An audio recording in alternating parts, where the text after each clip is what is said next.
Welcome to the Pod Bay Door.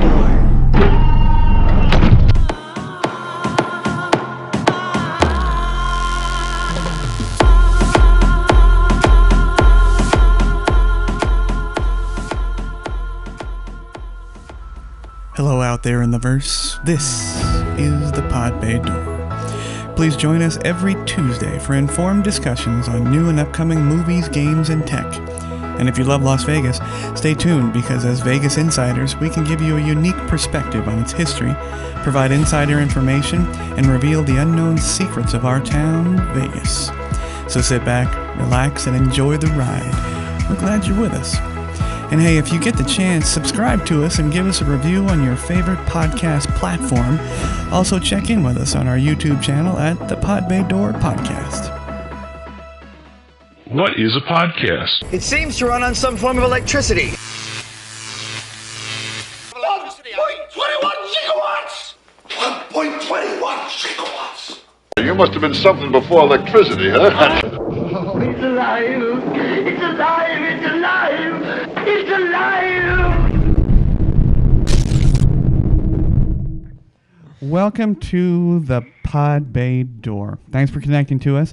You can also find us on the podbaydoor.com. Also, give us a look at our new enhanced blog, and that's at thepodbaydoor.wordpress.com or at thepodbaydoor.com. Just click on that big WordPress W, and you can see all the enhanced information that we give you guys. Coming up on this episode, we are going to have an interview with Chris at Faces and Aces podcast. Chris and I talk about being a consumer of Las Vegas. He is an oft visitor of Las Vegas and has seen it change over the last decade, I believe. And we had a great interview with him. And also the secrets of slot club cards, what you need to know about the reality of those cards. With a nerd alert and a nerd grinders. That's a new one for Adam. I saw something in the news that did not please me. And, of course, Area 52. Those comments, we love them. Connect to us. Give us a like. Give us a subscribe. Check out our YouTube channel. We love to get comments on any one of our formats. Eddie Chan 99 commented, "Great show, guys. LA loves. Thank you very much." I'm assuming that's Los Angeles, not Louisiana. Yeah. But either way, we love you guys. Just in LA. Too. We love LA. What is the most unlucky thing to do in Vegas? I left this one blank specifically so it would surprise us all, or at least me. Remotely, Sam is with us by cell phone. Adam's sitting right next to me. Adam, what do you think? What is the for you, what is the unluckiest thing to do? Just coming from like a ex-dealer perspective, I was just gonna say like any type of gambling that you're not you're not like aware of the rules, right? Or if you go and go to the roulette table, that's the worst con in the world is the board, right? Right. On roulette because it tried and get you to bet the way the pattern is, but there is no pattern. It's always random, right? Yes. So that's the worst, odds in the house, basically. Okay. As far as bad luck, just don't go anywhere where you don't know what you're doing. Yeah. And hopefully that'll minimize the house edge. I agree. Sam, what do you think? Don't approach it like a rookie. Right. Yeah. Like basically, you got to do a little bit of research before you just jump in. Like you can't just jump into roulette.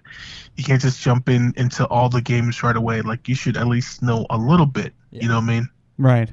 Now, excellent input there. However, Mike, another question is, what has been the unluckiest thing you've done? Where you realize, crap. Oh, that was I just right? jinxed myself. Well, now you're a poker player. Yeah. Yeah. So, letting an Asian woman on your table is horrible. Yeah. If you ever play the Asian lady in the corner and she never plays any hands, that's right. Don't ever play a hand against her. If there's a 1,000-year-old Asian lady on your table, you need to move on. That's very true. Walking into any strip club is kind of unlucky. Yeah. Yeah, because you're gonna end up paying a lot of money. I see. The ATM fees, Oh, yes. It's all about budget and allowance. If you go into a strip club, you give yourself an allowance, which is $100, and leave your wallet in the car. You only bring in your ID, and that's it. no ATM card. $100. Wow. Sam, look at you with the champagne room. Yeah, that's right. Oh, no. That's not even close nowadays, dude. Oh, I know. Yeah, tell me about it. Champagne room? Right. Ridiculous. Well, I'm just saying, like... That gets you one dance. Like, I was that friend that would help you not use your wallet. Like, just leave it in the car. Just bring the cash, whatever you want to bring, but don't bring your whole wallet. You know what I mean? Yeah, I agree. Well, you shouldn't bring your whole wallet near women anyway. Anywhere. Yeah, anywhere. In general. At the grocery store specifically. Yeah. Good Lord. Now, well, my input is this. To me, I think the most unlucky thing, or the most inappropriately unlucky thing, and ultimately becomes unlucky, for both you and the other participants at any table is throwing the chip. So don't toss a chip into a craps table unless you've been told throw it down. Right. Don't throw a chip on the roulette table. Don't ever throw your cards at the dealer. Don't throw the cards at the dealer. Don't splash the pot. Yeah, that's right. And don't throw late on a roulette table. That's so lame, because you're gonna get bounced. Your chip's gonna get bounced out of play. Basically, what I just don't like anybody that sticks their big fat arm and face into an ongoing play. Don't. I've had a guy back a bet on a blackjack table before. Someone that was I didn't know him playing. Yeah. And it is legal to do that. But wow. Are you kidding me? It's pretty discretionary, I would say, at that time. Yeah. So keep your big fat hands out of off the table unless you're invited onto it. That's the most unlucky thing I've seen. Mm-hmm. But there's a lot of unlucky things. I think that we're gonna have to have a whole luck special. Yeah, we'll put some thought into very that. true. Yeah. All the superstitions. Yeah. Oh, superstitions. There's a million of those. Oh my gosh. Holy crap. I'd have to make some calls. I'd have to call all my friends, my old coworkers, and see what they would say. They'd all have good input, I'm sure. Yeah, for sure. But hey, Eddie Chan 99, thank you for your comment. Coming up next is the guest interview with Chris from Faces and Aces podcast. Talk about everything that there is to know about being a consumer of Las Vegas. And here it is. Hey, Chris. We are welcoming Chris from Faces and Aces podcast, and that's facesandaces.com, correct? facesandaceslv.com. Yeah. Okay, sorry about that. Chris is from Los Angeles, and he just got here via car. How was the drive? The drive was pleasant. I really do enjoy that morning drive when there are no cars on the road. Yeah. You see the sun come up over the mountains. It's a beautiful drive. Wow. Now 4 hours? 4.5 hours. 3:15, which is the reason why I got a speeding ticket on the way here. Oh, terrible. But Chris is a frequent visitor to Las Vegas. In fact, you are extremely frequent. You and your group, the Vegas sort of network of podcasts, come here more often than the normal individual, I think. Do you think so? Or are you a common visitor? I think I'm a common visitor because I live in Los Angeles and it's easily accessible to me. Other podcasters come maybe a couple times a year. Okay. But I do know a few people in LA who make a regular thing of coming once a month, once every other month. Right. Yeah. Now, Chris is also a podcaster about Vegas. He's based in Los Angeles, but he does a podcast that is, I won't say strictly, but it's primarily about Las Vegas. And all the experiences that he has. Yeah. And so, hello, Chris. Welcome. Thank you so much for having me, Jamey. You're welcome. When did you first come to Las Vegas? I would say probably when I turned 21. Okay. It's one of those things in California. When you're a kid, you come with your parents and you enjoy Circus and the arcades and whatnot. Right. And that's the first exposure. And then I think solo trip without my parents was probably 92, 93, somewhere around there. Yeah. Now, was Vegas your first exposure to gambling? True gambling. I mean, did you hit AC? Not like family games with peanuts or not. No. I mean, did you hit AC? Did you hit an Indian casino? Or was Vegas your first experience, your first quarter into a slot? I think my first experience gambling may have been down in San Diego at the local Indian casino. Okay. Where the age limit is 18. Okay. Or at least it was. I'm not sure if it still is. It is in Arizona, I know. I'm from Arizona, and my mom goes frequently, so yeah, it's still 18. Yeah. Yeah, it's interesting. Yeah. It's interesting. Now, what was the first thing you played in Vegas? Probably a slot. Yeah. I mean, we're talking over 20 years ago at this point. So I'm guessing. You're old, huh? I really am. I understand. Chris and I are about the same age. Yeah. Yeah. We're late 30s, right? Yeah. It's early 30s. Now, what is your game now? Do you still play? Do you still gamble? Occasionally, yeah, and I love blackjack. That's my game. You do love it live blackjack. Live blackjack, okay. Right. Because we're going to talk a little bit about digital stuff later on in the show, right? And live blackjack. So now, do you like live blackjack because of just that fact? Because there's an interaction, there's a physicality to it. Do you like to interact with the people? Do you not like the people? I mean, when you sit there, are you in the cone of silence, or No. Actually, I enjoy community gaming, where there's everybody at the seated on one side of the table is against the dealer, and we all play together that way. That's when I enjoy blackjack the most. But it's all fun and games. You could joke with the dealer. Sometimes you get a really funny dealer and cracking jokes. He's working for the tips or she's working for the tips. Right. That's all part of the Vegas experience. Excellent. Now, do you become frustrated with gamblers, or is it when you're here? Are you happy when you're here? And there's a reason I ask. When you're here, I'm very happy when I'm here. You are. Yeah. Okay. Yeah. So I mean, it gives you between the mystique that is Vegas and the gambling and the playing and the interactions. It's a pleasant experience. Absolutely, yeah. I mean, there's so much more to Vegas than just gambling, of course, which I've kind of been exploring for the past few years. I think prior to, say, 7 years ago, it was pretty much the place you come and gamble, catch a show, get a meal, and then head back home. Yes. Now it's more so about experiences, getting a fun, not getting a meal, but actually dining with people, having a good experience. Okay. I think Vegas has changed for me quite a bit. And the reason why I say 7 years ago is because I took a 5-year gap. Oh, really? Yeah. And was there something that caused that? A dog. Oh. I got a dog, and that pretty much killed all trips. I got you. Yeah, dogs and girls, they ruin everything, don't they? Yeah.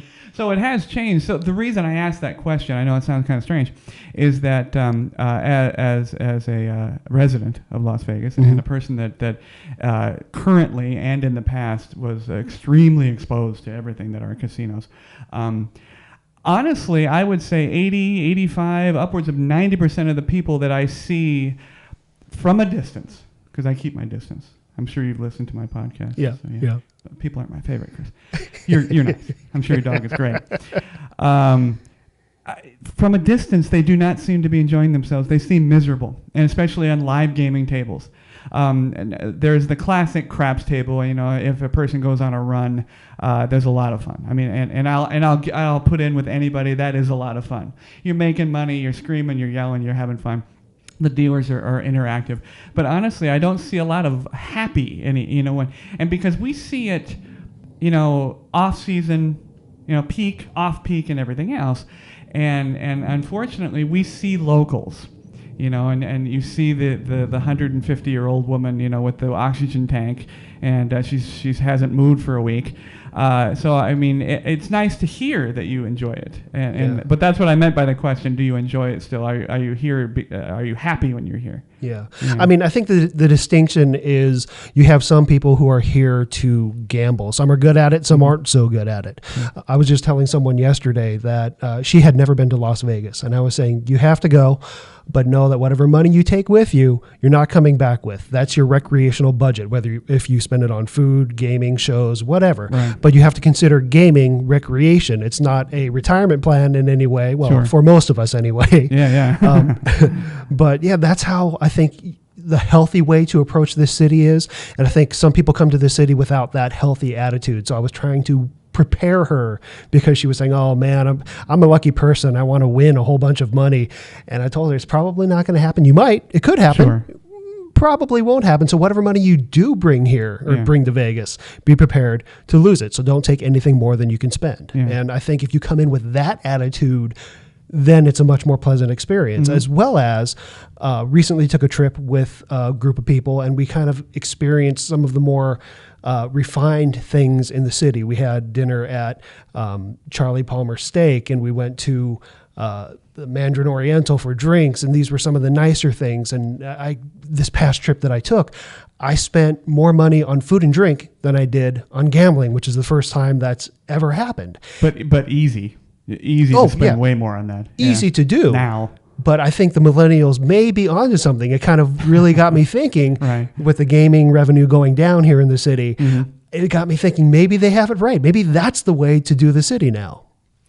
True. Now you've been a visitor long enough, even with your gap period, to have seen the coming and the going, and I don't think it's come back yet, to tell you the truth, of the Lost Leader. There's no longer the classic free buffet or the $2 buffet and the giant table of crab legs. And although shows can be comped and the everyday pedestrian comp now is Groupon. And so it's easy to get those, and you're not going to break the bank. But Lost Leaders are gone. I mean, do you miss those? Do you miss trying to achieve a couple of free buffet tickets? I do. They're still out there. Not to say for the people listening, they're absolutely still out there. Yeah, but they're hard to find. Yeah, there isn't the pit bosses and clerks aren't throwing them out like water. So right. I mean, they are out there. They're hard to find. You just got to know where to go. Right. But I do miss those days where you could sit at a table for a few hours and then just call over the pit boss and say, "Hey, I've been here. How long? You've seen my average bet. Right. Can we get a few buffets?" And they'd say, "Sure. Let me call it in." They go over to the phone, come back with the coupons, and then you and your friends go to the buffet. There was something fun about that. There was something Vegas-y about that, whereas now it's more corporatized. Okay. No, absolutely. I mean, Steve Wynn, he's sort of the figurehead that is thought of as the person that brought the corporate environment in. And for better or for worse, it stayed, and it's going to stay. Because the casinos need that backing, and they need the diversification of it. Mm-hmm. So absolutely. Now, do you think Las Vegas still offers value in any area? Value in any area. As far as a vacation. Used to be, let's take a quick, cheap trip to Vegas. That's not the case anymore. No. Or you have to research it to death and then, pinch your pennies. Right. So is the value there in any area? I don't know if the value is here anymore. I mean, you have to be a select type of player to get that value. The average person who's coming in, hey, let's go to Vegas for a weekend, and this is the first time they've gone in 5 years. I think they may be surprised at how the city has changed. Yeah. The value is there, but again, you have to hunt for it. For example, you could go to, say, Ellis Island. There's some value there, but you got to know where to go. And then also, when you're getting that value, there's a trade-off. Right. Ellis Island, not karaoke. Did you do karaoke? I didn't do karaoke. Are you a karaoke guy? I am so not karaoke. No, neither am I. I tried once, and I was getting off the stage. Someone told me, "Man, you couldn't carry a note in a bucket." Right. There you go. Ellis Island, for all of our listeners, Ellis Island, classic place that still has the graveyard menu. Still has it is the place to go for karaoke. When I was a concierge, I still recommend that. I believe they have almost finished their expansion. They expanded one of the rare expansions. They went forward. Yeah. They didn't go backward because they didn't have the square footage. They went forward towards the road. But Ellis Island, fantastic, and they can get a steak the size of your head, on Graveyard for about a couple bucks. So not bad. Now, do you think you represent the you already impress me the number of times you come here, but do you think you represent the majority of casual Las Vegas visitor? Casual Las Vegas visitor, probably not. And what I mean, you're not a conventioneer, right? You're not an entertainment guy. You're not coming for that. Right. You just come to have fun. Well, I think there's a certain group of Las Vegas nerds who are obsessed. The people who listen to our podcasts, the one who want to keep up with whatever is happening in the city while they're not there. They got that FOMO thing going on. Yeah. I don't know if that would be the casual Las Vegas visitor, considering how many millions of people come here every year.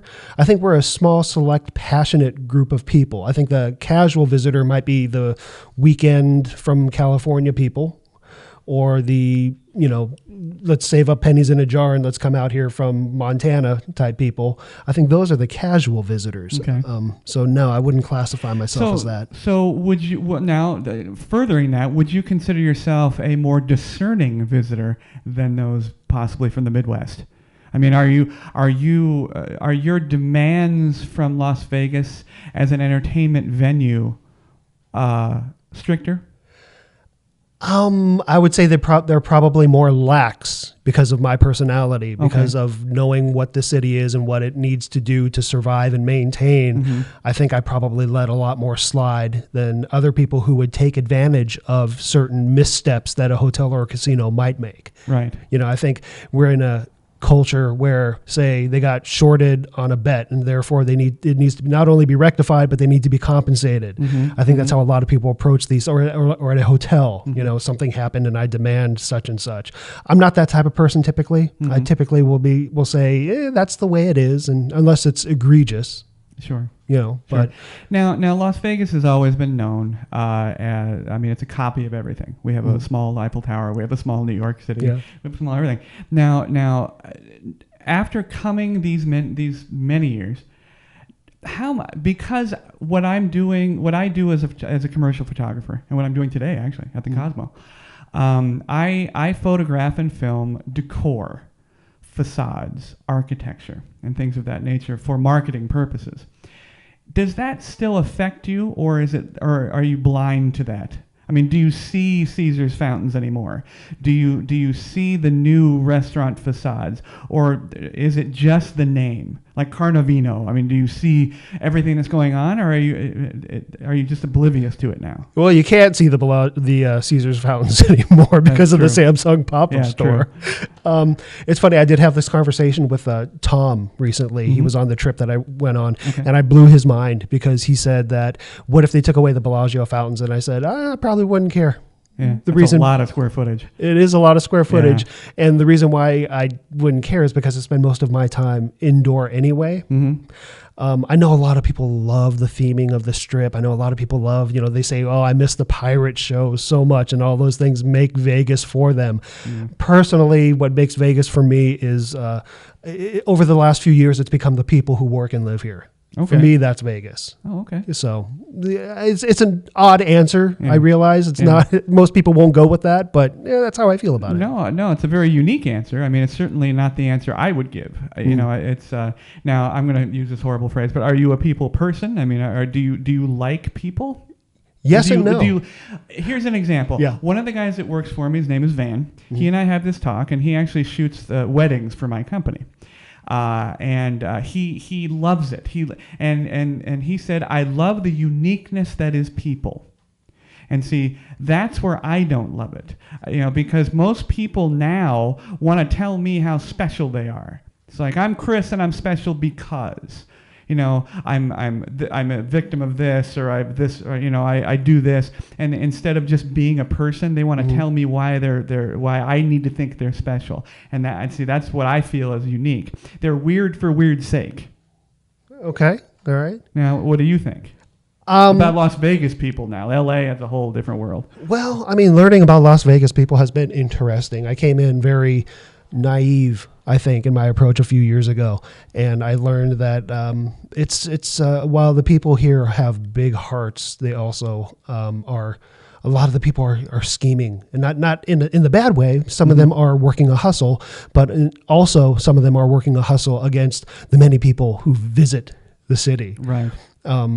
There are a lot of scams going on in the city, Absolutely. A lot of sob stories that you don't necessarily have to play to. No. Am I a people person? I'm hot and cold on that. Right. When you find the cool person that you like hanging out with, yeah, I'll be your best friend. Mm-hmm. But there are a lot of people out there who I think, I don't know if we could swear on this show. So Absolutely. I got the big E on iTunes. You go for it, man. Plenty of assholes out there that I'll steer clear of. Uh-huh. But I'll usually lead with, I'll give you the benefit of the doubt. Yeah. And then if you reveal yourself to be an asshole, I'm out. Yeah. Fair enough. What's after all these years again, what's gone that you wish was back? Star Trek: The Experience. Really?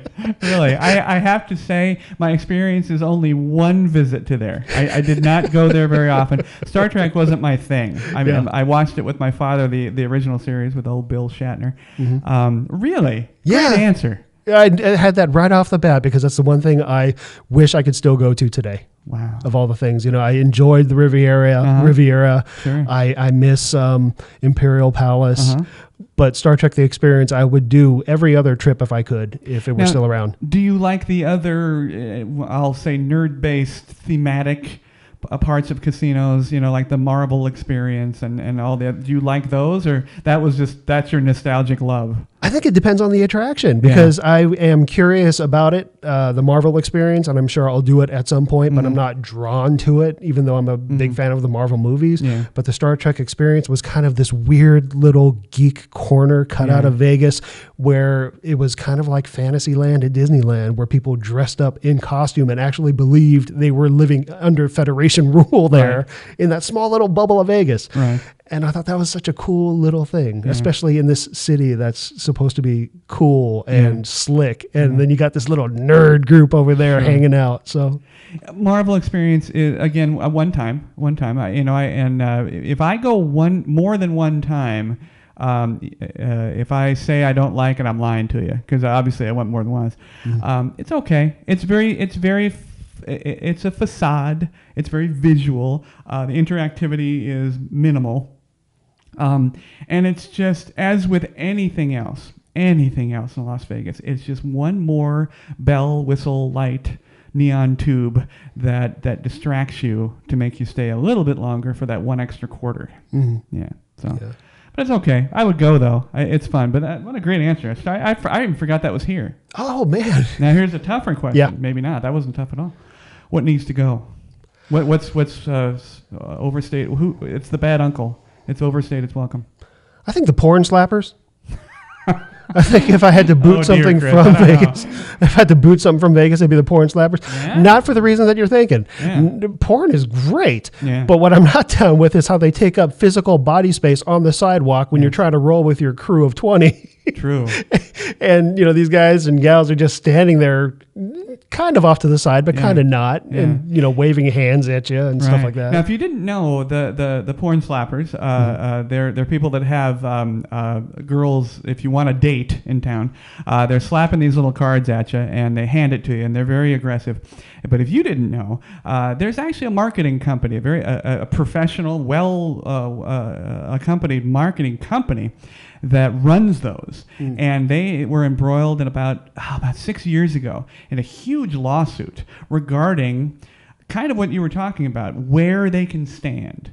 Didn't used to be. Now they can stand in a place basically about as wide as this table, and they have to be off casino property. Used to be they were on casino property, and they would leak into the doors, the big glass doors that lead into most of our casinos, and they lost that miserably, and it wasn't even close. I mean, the casino owners came out in force, and the bosses said, "Yeah, get them out of here." Yeah. But there they were. They're out there with Big Bird, and we got porn and Big Bird. It's great. Yeah. I'm going to move to something that for some strange reason that my panel here at the Pod Bay Door avoids, and Adam, my co-host for most of the shows, he is a proponent of the new marijuana movement here. However, and you and I have discussed that. However, Adam will not engage me in a conversation regarding this. Now, I don't know why, and I never ask why, but you have. You have experienced it. You've come to Las Vegas specifically for that. And am I correct in saying that it was your first experience? It was, the first time I ever tried weed. Tell the audience a little bit about that, briefly. You came here, and then what happened? Went out to a dispensary and met with someone who gave me some great advice on specifically what type of strain I should get, and I tried it. And I guess this happens to first-timers trying weed, or not all first-timers, but some, no effect. And so it was a little bit of a little anticlimactic, the experience. And what method of intake did you use? Oh, I used a vape pen. Vape pen. Yeah. Okay. Yeah. And specifically this said vape pen because the effects would last roughly half hour to 2 hours on the outside as opposed to, say, an edible, which could last for several hours. And I didn't really want to ride it that long. Okay. Yeah. Okay. Now, a strange question. Do you keep the vape pen? Is it a disposable vape pen? No, it's a refillable. You just buy a new battery, and actually, no. Was it your own pen, or they provided the pen? They provided the pen, but it's yours to keep afterwards, or they take the pen back? Yeah, I still have it at home. So it's a souvenir. I have it right here. You want to hit? I'm good, Chris. And so it wasn't necessarily pleasant, unpleasant. It was sort of a non-issue. Yeah, it was a little bit frustrating, to be honest with you, because we tried 3 or 4 times that evening, spaced it out over a number of hours, trying to get high. And we just could not get high, even though a friend of mine had brought other things for me to consume, and I just could not get high. I just got cotton mouth. And so it was a kind of a frustrating experience. But then later I tried it again at home, and I did experience what everybody was talking about, but turns out it's not really for me. And the same method, the one at home? The vape pen. Vape pen. Right. Okay.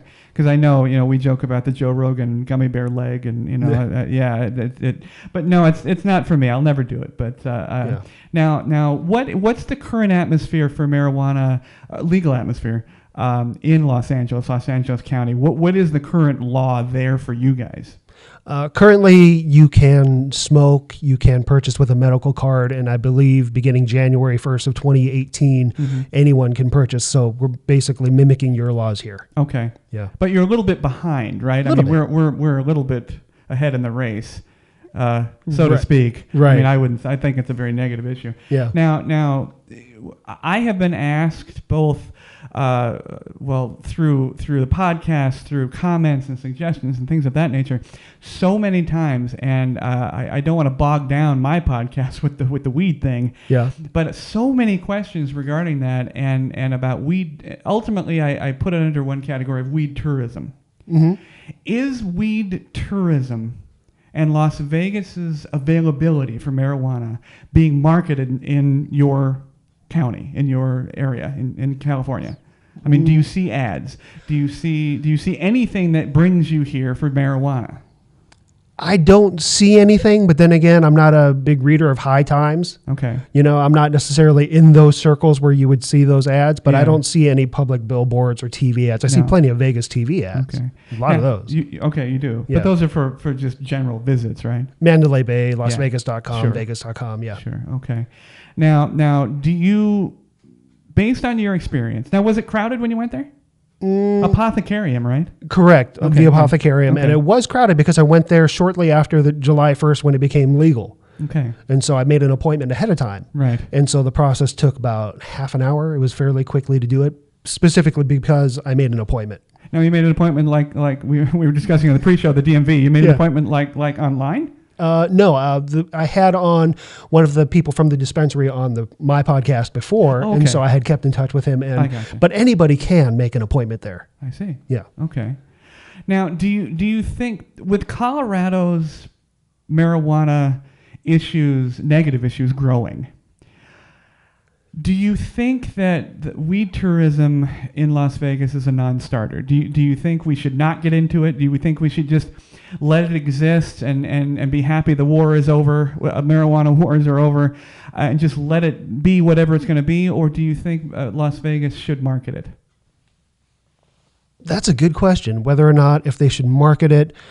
Does Las Vegas, because you're sort of an adopted resident, I'm going to call you. Do you want large groups of individuals coming here specifically for the weed crawls? I've made the joke before. Do you think it should, or do you think it should just keep it in the bubble and have it as one more option? Well, I mean, the way that I look at it is would I rather hang out with a group of dudes who are stoned or a group of dudes who are drunk? And I think I'd probably have a better time with the group of dudes who are stoned. Really? A much more easier time. Okay. Yeah, a little bit more chill. Okay. Yeah.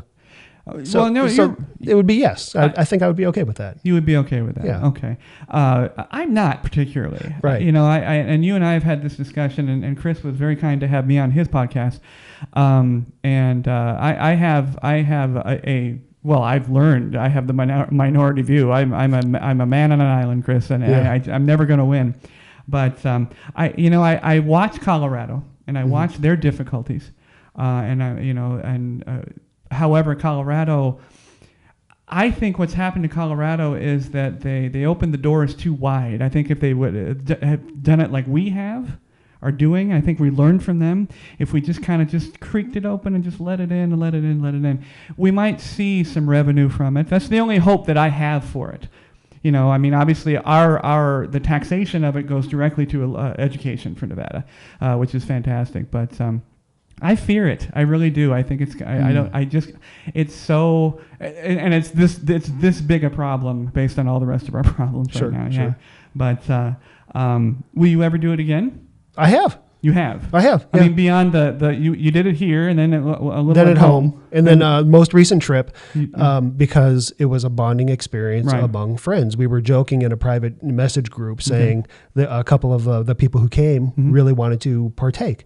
And it was a bonding experience amongst us, and we enjoyed it together. Okay.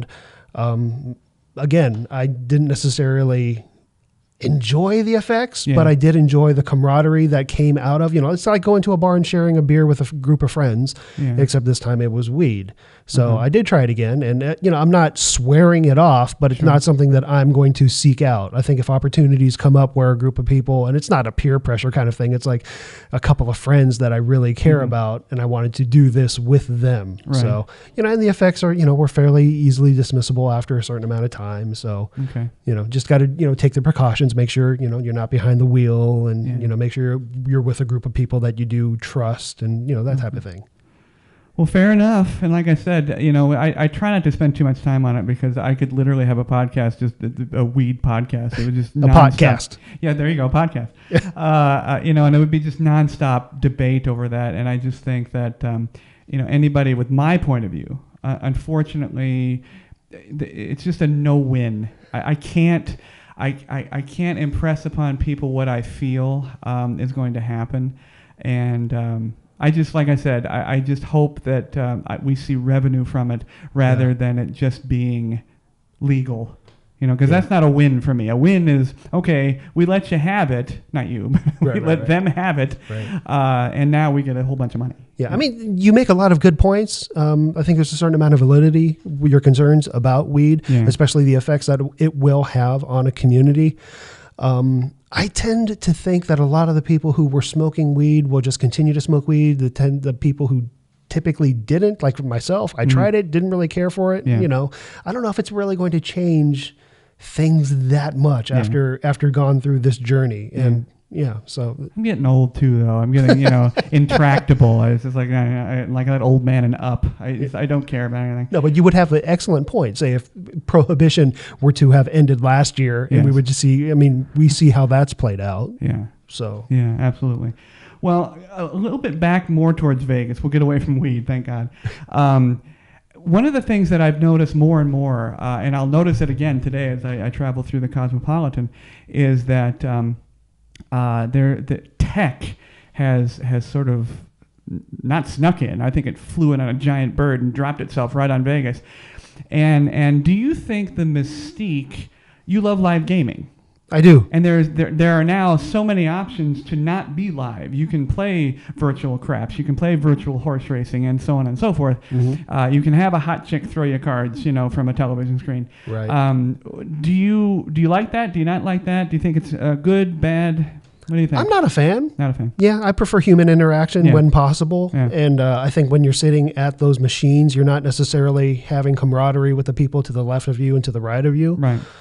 So, yeah, I'm just not a fan. However, I think I'd be okay with it. We didn't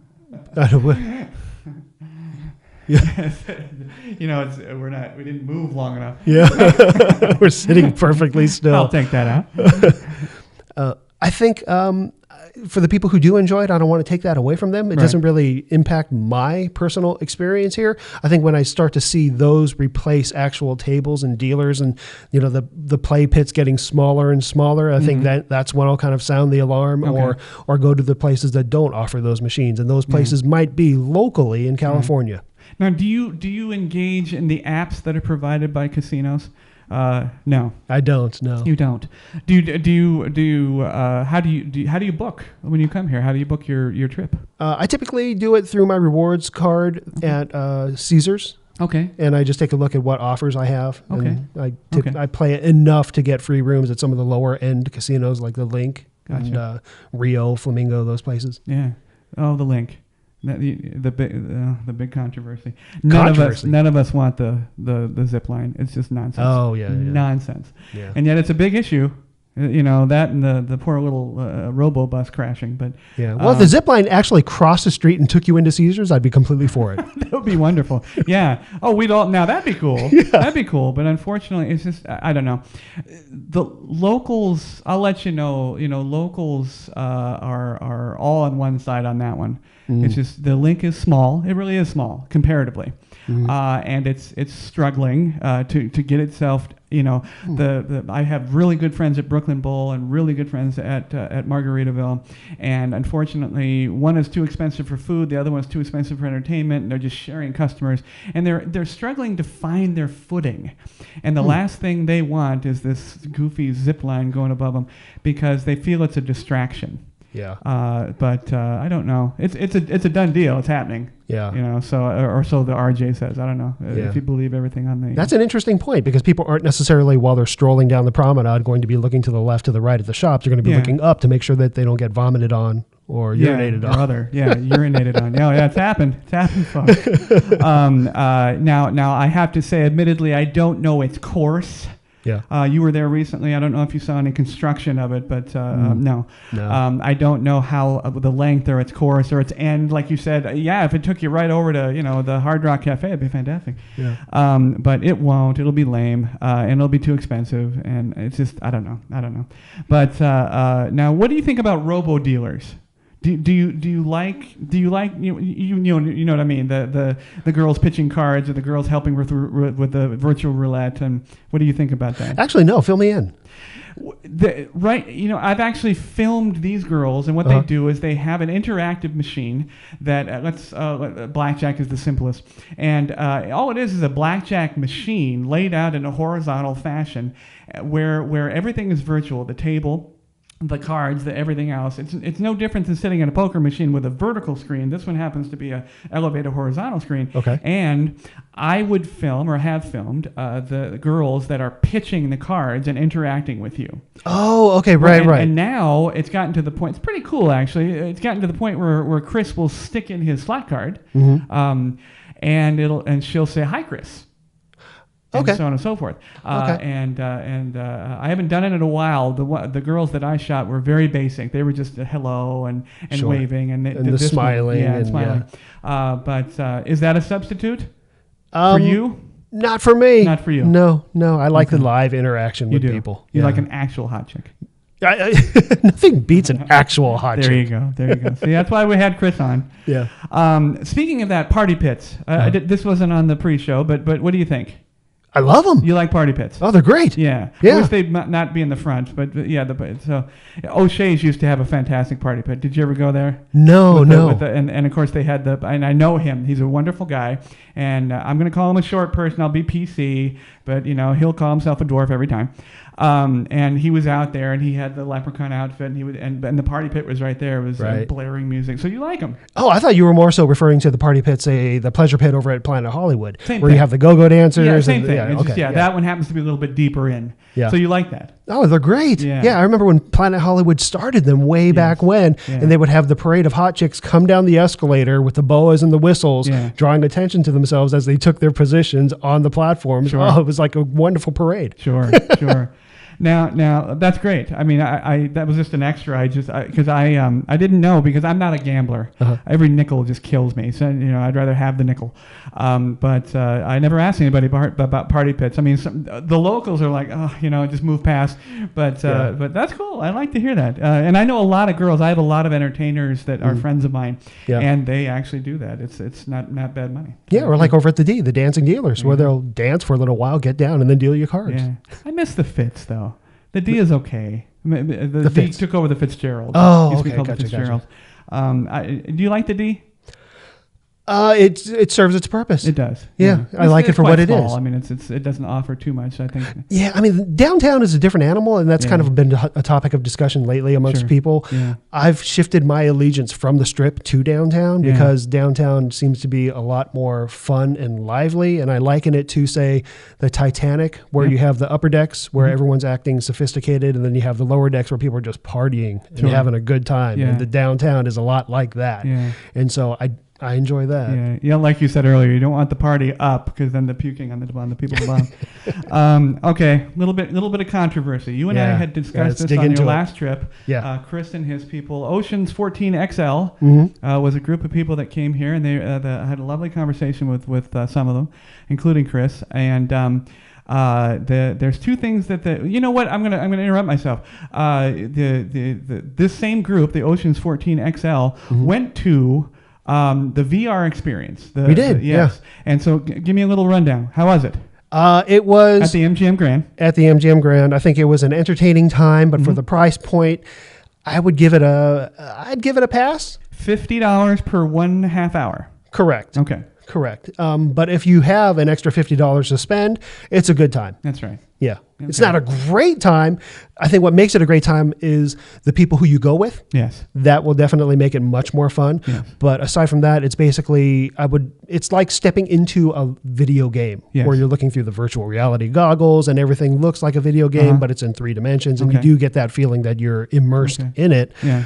But $50 is a high ticket in my opinion. It is. It is, especially just for like kids. I mean, you can't just drop your kid off. It's not like the arcade in the old days, you know. Right. Now, so VR glasses, headphones, yes? Were your ears, were you immersed or not? I can't remember. That was one detail I was trying to remember, and I don't... Okay. I know there was sound. It's exactly. I think you do have headphones. I believe so. Okay, and a gun. You have a gun. Right, you do have a gun. Like an IR gun? Is it like an IR gun? Or? It's a heavy. It looks like basically a super soaker that's painted to look like a real gun, and it's a kind of heavy. I think one criticism that I would have is they give you, like many video games, 4 different options for type of gun that you're going to use, but they go through the instructions fairly quickly, and so you're not exactly sure which gun works in what scenario. And half the game you're trying to figure it out and just mashing buttons until ultimately you just start pulling trigger and say, I'll stick with this one and go there. Okay. I think it takes a few different times going to really get used to it. Gotcha. And I don't want to make it sound like it was a bad time. We had a great time doing it. And I would do it again if a group of people said, hey, the right group of people said, hey, let's go do it. Right. But I would never be the one leading the charge. So if they were to say go $1 a minute, $30 for the half an hour, that would have been better. For sure. Definitely. Okay. Yeah. Okay. Well, great. Thanks for that. Because I probably won't go into it, but now I have that. Chris seemingly does everything that I want to do and don't have time. So thanks. A controversial subject that you and I talked about while you were here for that event is Vegas Strong, and I've done some research regarding that. Vegas Strong, of course, is the and I have to call it a marketing campaign because that's what it was and is in response to the shooting here that originated at Mandalay Bay.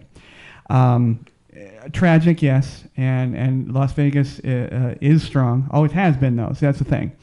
Unfortunately, though, Vegas Strong, in a lot of people's opinions, including mine, has questionable optics and validity. The reason being is that there are multiple GoFundMe campaigns. Steve Aoki, the kind of still in DJ that still gets a lot of money on New Year's Eve. Yeah. He has a campaign. I don't think it's GoFundMe. I think it's a different type of campaign. T-shirts. There you go. And Steve Sisolak, which I don't know, a lot of people don't know Steve Sisolak, but he is a county commissioner here in Las Vegas. It's 50-50 for Big Steve. You either hate him or love him. Okay. And I know both sides. But he's also very controversial in the fact that Steve does what Steve needs to make Steve successful. And he has a campaign.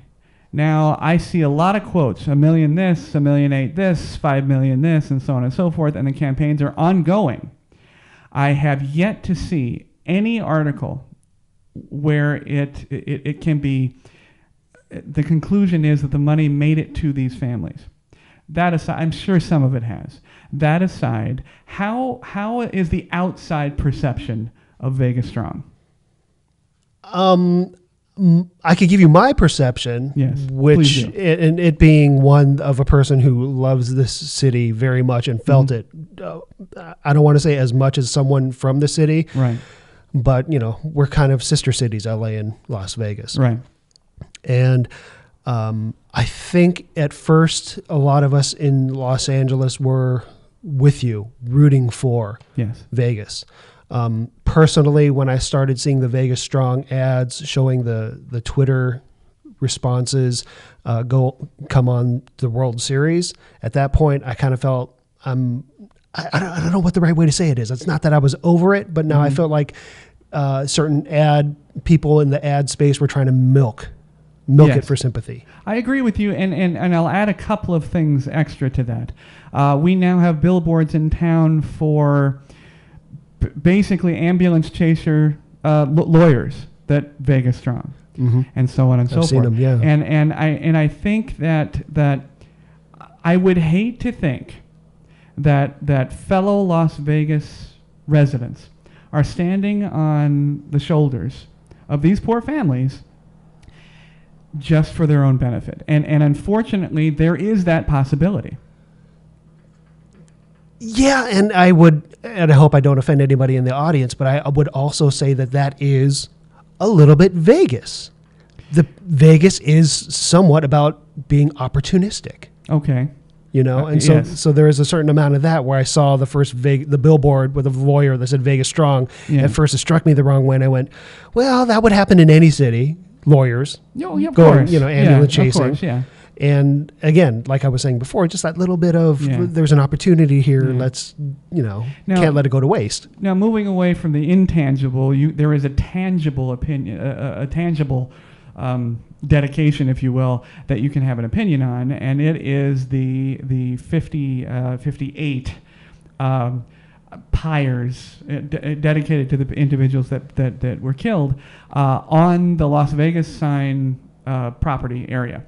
And subsequently, I believe there's 8 billboards leading up to that, ending with Vegas Strong, and then varying sayings on the way, and they're all in black. What do you think of that? I think it had a time and a place. It seemed to be a natural place for it to be, simply because it's close to where it happened. The police actually have the space cordoned off. So, I think people visiting the city wanted to show their support for the city in some way. Right. I don't know how many people actually get downtown to the one over there. So the one by the sign seemed to make the most sense at the time. However, I think a month out, roughly 5-6 weeks out at this point, right. This is a party city. This is a city of good times. And when we went there a couple weeks ago, it was a weird combination of people who were there to do what they come to Vegas to do, party, and also some people were there to mourn. And it was just an odd mix. Yeah. I think at a certain point, the city should move it to a more appropriate place, whether it be a museum like they were talking about, or wherever. But I think at a certain point, the city does need to not forget the people, but move on in a way. No, and I agree with you. I think it's had multiple news cycles, and it definitely needs to go. And what's interesting about Las Vegas, the marketing machine that is Las Vegas is superb, better than any city in this country about silencing problems. There's a lot of stuff people don't know about. There's a lot of negative things. Yeah. Suicide rates and deaths in casinos and things like that. You don't hear about them. Now, it's changing because of everybody with the cell phone and the little citizen journalists. But yeah, I think you're right. I think it needs to be moved on someplace else. Not removed, but yeah. And I don't know what the right way to do it is, because they have a memorial at the World Trade Center location, but in Vegas is, again, you come here for fun, good times, debauchery, that type of stuff. Right. And so for that reason, I think it should leave the Las Vegas sign so, the city can get back to that there. But I do feel like there should be something a public space for people to go somewhere on the Strip for them to memorialize, because we don't want to forget the 58 people who lost their lives during that tragedy. Yeah, absolutely. Well said. Hey, and thank you to Chris for that interview. Connect with us again on Friday for a bonus episode of the Pod Bay Door. It will be part 2 of my interview with Chris, and this is going to be all about the direction that podcast is taking in Las Vegas and in general. Talk about some numbers, talk about some feelings about networking, and everything that he has encountered in the last 2.5 years and what we have encountered in our last in our last year. So thanks again, Chris. But again, connect with us on Friday, bonus episode, part 2 of that interview with Chris at Faces and Aces podcast. Next, a favorite of I think most of our guests. Mine at least. Yes. I know. Adam has the nerd alert. Thanks. We got some good stuff this week, Sam. He was good on sending us some good topics. We want to start with a big departure from Marvel. Brian Michael Bendis, a huge writer for Marvel. The biggest hit ever. Yeah, he's done such works as The Ultimate Universe. He was the original inventor, I guess, creator of Miles Morales, the new Spider-Man, and also Jessica Jones, which is a huge hit on Netflix now. He's moving to DC. Netflix is going to have very few shows left once they get rid of everybody. That's true, right? Keep Jessica. Marvel will be going to their own thing. Now, Michael, what's his name again? Brian Michael Bendis. Brian, now he's not an artist, he's a writer. He's a writer, okay. and he's been working at Marvel for almost 20 years. Wow. Okay. He's done some minor things with like Image Comics before that. I thought it was funny in DC's Twitter announcement for this. They wrote, and I quote, "One of the premier writers in the industry, having created so many unforgettable stories wherever he's been." Oh, yeah. Yeah. So they refused to like say Marvel's name. I thought that was kind of clever. Even though he's worked there for 20 years. Yeah. But, they're shaking up the industry. I love that DC's, getting one of these big names away from, the gigantic beast that is Marvel and Disney. Yes. Definitely. It'll be a good change up. Because, Bendis brought to the table House of M, Secret Invasion, Age of Ultron. Huge events that really changed the Marvel landscape. Oh, yeah. He's one of those writers that can shake the foundation of a series, yet make it new, contemporary, and not make it cheesy, you know what I mean? Like when you watch or read certain things that a writer use the easy way out, where they like find a loophole and they try to change everything a lazy way. Yeah, but with like Bendis, they kind of write themselves into a corner and then they stumble. Yeah. No, he's long plans it out. He's got these long-term goals and stuff. So I'm excited to see what he's going to do for DC. Now, does Bendis, or any writer, but specifically Bendis, does he... Is the day of the single 15-page comic gone? I mean, is that what when you say that he's coming in and changing the landscape, is he writing just single comics? Is he writing graphic novels? No, I would what say is he doing? He's doing like Sam said it, events that take place over, a span of a year, 2 years, that really kind of, like it's shake good the core of the line. The way he writes it, like it's very compelling, best way to put it. But in print, though, I mean, he's not bridging into screenwriting. No. Okay. So the resurrection of the dying DC movie. It could happen. Okay. It could start here with just a new influx of ideas. Okay. Who knows if they'll start another reboot. Okay. Yeah. The reboot. They like to do that. Okay. One of the kind of negatives that he has on his resume, I guess, was he was the one that turned Iceman gay. Oh, yes. And he was the creator of Riri Williams, which is the new Iron Man, or Ironheart. Okay. The little black girl that's now Iron Man. Yeah, that's his idea. Yeah. So some people on Marvel are like, yay, we're tired of your stories, you need to leave. Okay. But we'll see. I think DC's picked the right move here. Okay. All right. Moving on. They're making a lot of money for sure. They'll make a lot of money for sure. Now, how old a man is he? I'm not exactly sure. I mean, ballpark? Probably 30s, 40s, maybe. Okay. Sam, maybe you could look that up. If it was 20, he's 50. If he's 20 years, 50. If he's 20 years 20 into years Marvel, into it, because I mean, 20 years ago he would have been obviously with Stan Lee, but he would have been with Jack Kirby. He would have seen the middle to the end of. Well, 20 years ago was only 1997. Yeah. Well, just to let you know, he also won 5 Eisner Awards too, so that's pretty high value for Yeah, he's got for some good runs. DC to acquire. It's Yeah. like saying DC's picking up either like the Michael Jordan or LeBron James of. It's pretty big. Yeah, it's a big name. All right. So we'll see how it goes. Sticking with Disney and Use Marvel. the analogy of LeBron. He's from Cleveland, Ohio, anyways. Gotcha. It's random connections. but anyway, Marvel and Disney are in talks to buy Fox Movie Studios, which is huge news for the nerds who are all jazzed about a possible X-Men versus Avengers, movie in the future. Right. But also, this is a merger of the first and third biggest movie studios in the world. Right. So does Disney really need more properties? Yes. Well, my problem, my worry lies in Deadpool 2. Because Deadpool 2 was just done, they wrapped up shooting about 2 weeks ago, and now they're doing the editing part, right?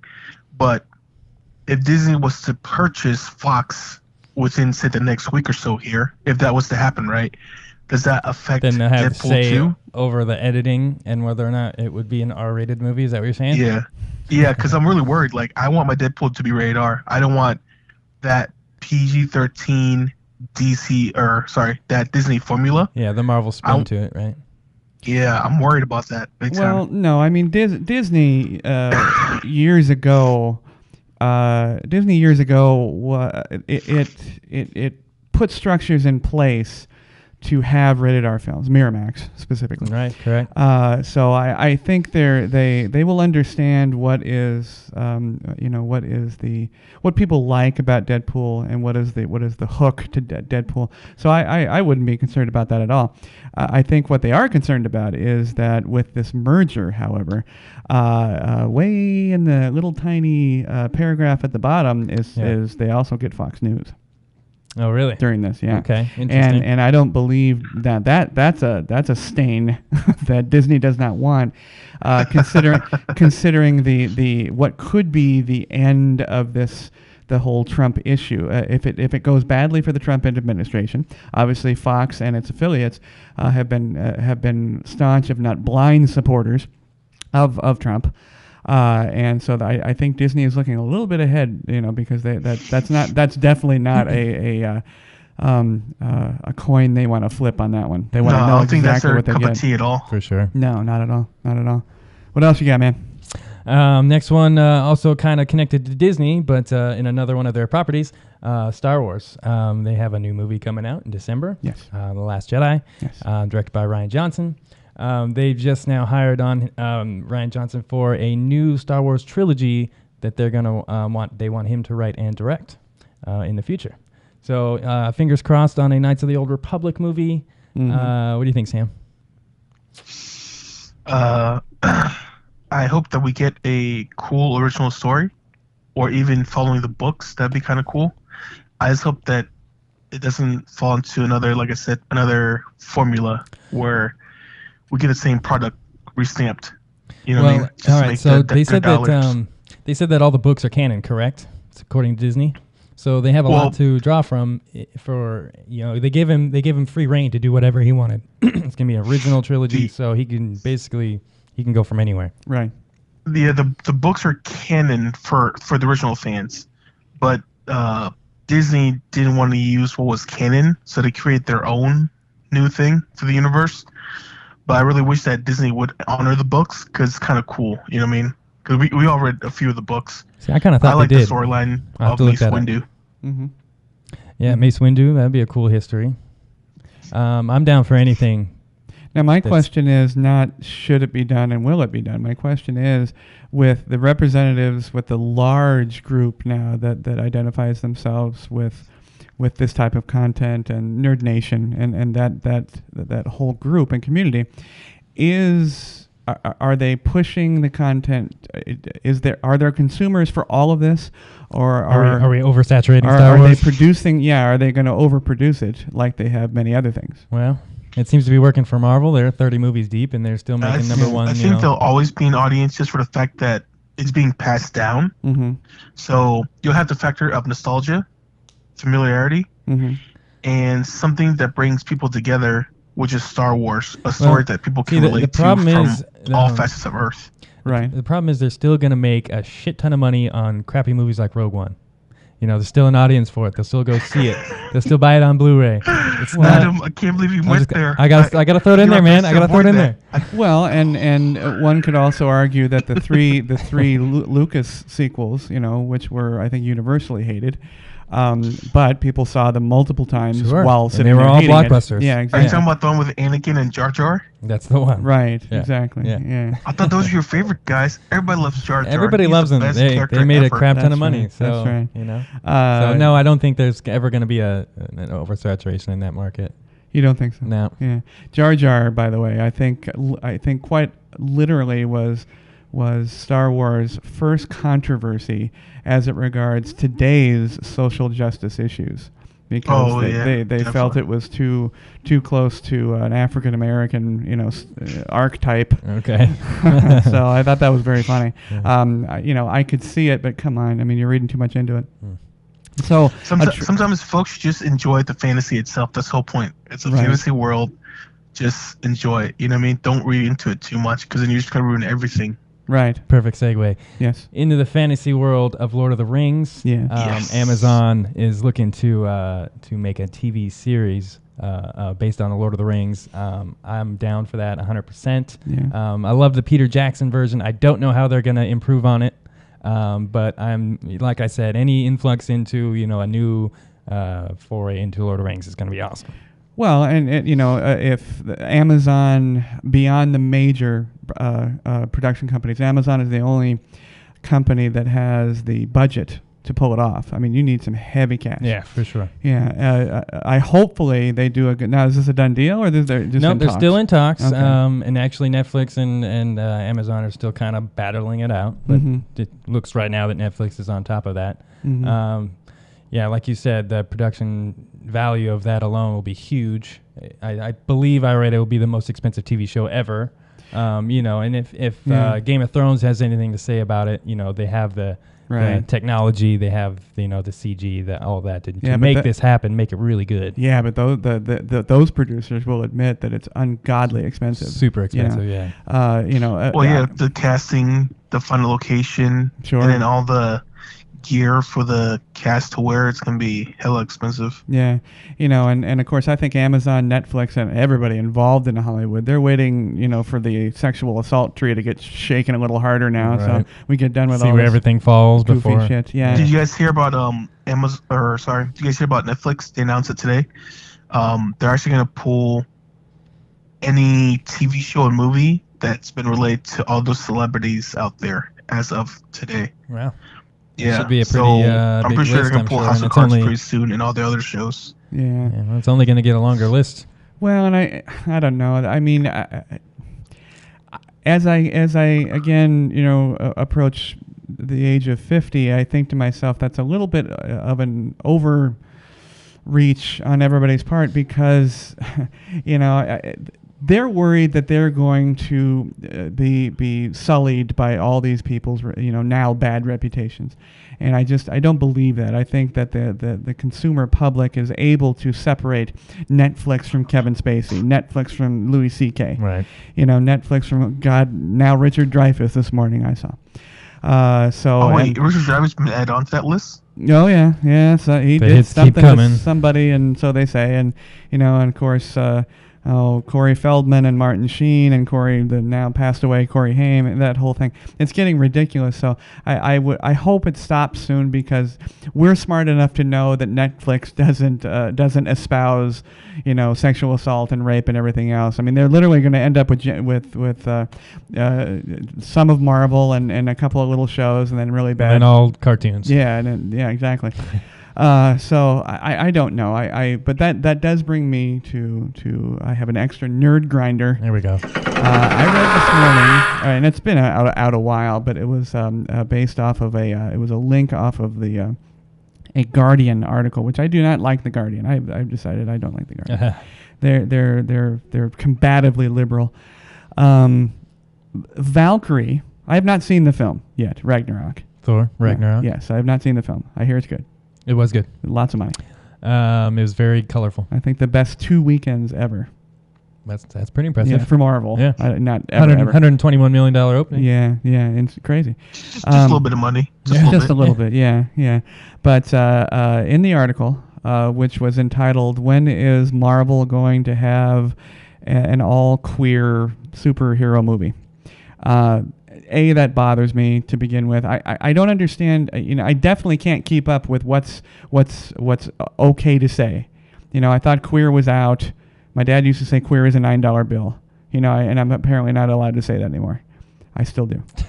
But Valkyrie, the young lady in the film, apparently there was a scene cut that confirmed that she was bisexual. And then later on, the actress confirmed that her character is bisexual. Okay. Why are we changing? Why now? She is relatively new. I'll give him this. Valkyrie was not the rock solid keystone foundation of Marvel. Thor, Captain America, right. Silver Surfer, and Black Panther, and so on. But they're changing them. Why are they changing my superheroes, Adam? They gotta mark those check boxes, man. Hollywood loves those check boxes. But really, why? It was in it was in Jack Kirby's final will. That's why. Right. It was in the small print. Yeah, in the small print. It was in his specifically final like why in the troll. movie. Yeah. So Valkyrie comes from Themyscira, or no, I'm sorry, from I'm thinking DC now. All right. Valhalla. Valhalla. Thank you. So. I'm not sure exactly why she had to do that, but she left Valhalla to, venture the space, time, cosmos, whatever. Maybe she, enlightened herself. No, but why are my superheroes? And when I say I mean I was reading comics when you guys weren't yet. Yeah. Why is my Captain America changed? Why is Thor a woman? Why is Iron Man a little black dude? It's a black girl. Black girl. Yeah, sorry. Riri. I mean, why are they is the community asking for this? Are they saying great? I don't know. I know why they're making Valkyrie bisexual. I know why they confirmed that Green Lantern's gay. Well, like I said, they got a check mark. It's all about keeping it fresh and real and about the times, and I don't know if it necessarily leads to better sales. I think we covered that in one podcast beforehand, that Marvel actually says that these, are affecting their sales negatively. I don't know. I have never met anyone of my generation or below that cares that they're gay superheroes. Honestly, they don't care if they're superheroes. They're out of the nerd, community now. But I've never met anybody that says yes. I agree with this. We should diversify and have all of these changed. All I have ever heard from all generations is no, I don't want this. I don't want Captain America to change. And to tell me that you've run out of storylines for him being a classically white, American superhero, horseshit. There's no way you've run out of storylines. And Thor is now It's a female. Is a female. Yeah. And have a female superhero. Have a female from Valhalla. The unknown sister of Thor. It's all about legacy now in comic books. It's all about passing down the mantle. Well, if you're reading the comics, the female Thor, it's his lady. She's Thor now. Okay, because she was fighting cancer and she became. I didn't read the full story, but she was had some sort of issue, and then she became worthy of Mjolnir. So she was Thor for a little bit. Well, like I said, it's all about legacy, passing down the mantle. Thor was unworthy at a time, so they had to fill that position. They gave it to Jane Foster. Spider-Man died, so they had to pass the mantle down to Miles Morales. They did this with a lot of characters. Captain America, he lost his super soldier serum. He became old. They got to fill that position with Falcon. They're doing it to, and all these characters go back to being, Captain America became Captain America again. Spider-Man, didn't die. He came back again. They're trying I think like Adam said, no one dies in comics really. So if anything, they just branch out for a little bit to do a test run. And if it fails, they just fall back to the original formula. Yeah, correct. But it does take a while to fall back to the original formula. Yeah, but do you guys think that it's a gimmick? It's very gimmicky. Yes, but I mean, do you think that this movement, this kowtowing to the social justice movement is being well received by your community, by the nerds across the world? Like I said, that's gonna be hard to say. I would say. Well, how about your friends, Sam? I mean, do you I mean, in the dark, catacombs of the Dungeons and Dragons tables you guys visit, I mean, is anybody talking about this? Does anybody venture to say, I've read all the this is Riri wrong. Williams comic books? This is wrong. Steve Rogers is Captain America. He's not gay. He's not black. He's not Chinese. Well, they had a huge uproar when Steve Rogers went to Hydra. Yeah. Oh yeah, when he turned Hydra, that was hilarious. Yeah. Everyone got so butthurt. And I remember, speaking of Steve Rogers and Chris Evans, I remember that the nation of nerds lost their ever-loved minds when they were like, no, he's Human Torch. When he was cast, Yeah. Oh my God, you can't be two superheroes. Yeah, right? and so the nerds rose up to say no. Obviously, they were fine with it because he's perfect. Yeah. But I think that's what it is too. I think you kind of hit the needle on the head there, Jamie, with the fact that I'm sure we'll put up a fight at first, but eventually it'll sink in and kind of just become the new normal. Yeah. It shouldn't be that way in the world of comic books, but apparently we're heading that direction where everything's diversified. There's a variety of comics, I guess, or Well, yeah, no, things. I agree with you, but in my opinion is that with the new social justice movement, which is, I'm not going to say it's here to stay. I think that's going to be washed out, through the pipes of the sewer. But I with it here now, why can't? And I know they do create new characters that meet the needs of social justice. They have bisexual, they have gay, they have this, they have that. And the transgender. I want to see the transgender. Superhero? Is there a transgender superhero? Give it time. Is there one now? I don't think so. There will be. Make new ones. Don't cloud over everybody else. Now, from what Adam says, that's very true. If in the storyline, if Steve Rogers had a Hydra problem and had to step down, but Thor, I have to say, Thor is not a title. Thor is a name. Caesar is a title. Thor is, you can't have a new Thor, like you had a new Caesar back in the day. Thor is, they need to. They bypass that by saying, Thor was more of a title and he went by Odin's son. He dropped the Thor part and gave that to Jane. So she was technically Thor because she had the hammer and the lightning and all that kind of stuff. Okay. And he was purely just Odin's son. He didn't have any power. He was just, more human, if you will. Now, for example, the Thor comic book that is current right now, it is not in keeping or in line with the Thor movies, correct? Am I correct in saying that? Yes. Okay, they don't help each other. I mean, it's a whole separate... No, not at all, not at all. Okay. The MCU and the comic book storylines are never in sync whatsoever. They're never simpatico at all. Because MCU takes bits and pieces of what sounds good to them. Yes. And then they add their own little spice mix to it and give you MCU. Yeah. Just like Thor Ragnarok. Easy example. Yeah. Age of Ultron. X-Men had a big role in Age of Ultron. Sure. But there's zero mention of them in the actual movie by the MCU. Because they don't own that property. Right. But they might in the future. Right.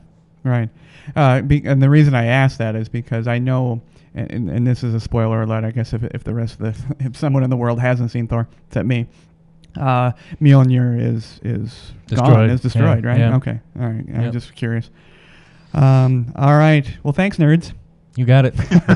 Anytime. All right. We're here all week. Concierge Chronicle. This was requested by one of our listeners, Dave, off of WordPress. And thanks, Dave, again for requesting this information. I talked to a person that I used to know at a station casino. I can't say which one. There's a lot of them, but Station Casino, and his name is Jim. And I got some intel on the slot cards. Now, a lot of this I already knew, because those of us, those of whom work within the industry, know that slot cards are kind of a come-on. Not kind of. They're actually absolutely a come-on. They're a giant pain in the ass. But there's some bullet points here we'll go through, and then we'll explain a few things. But talking about slot cards, these are the cards that you go to the slot club, and these poor folks there, the slot club workers, they're the redheaded stepchild of the casino. But they help you. They get some vital information, actually way too vital, and put that on your slot card, and it's very much like a credit card, and you shove it into the machines that you're playing, or you give it to the box people at the craps table, or the floor person, or whoever, whatever you like to gamble. You can get credit for playing, and this credit is turned into points, and these points can then be redeemed for meals, buffets, shows, and so on. However, that's not really what they're for.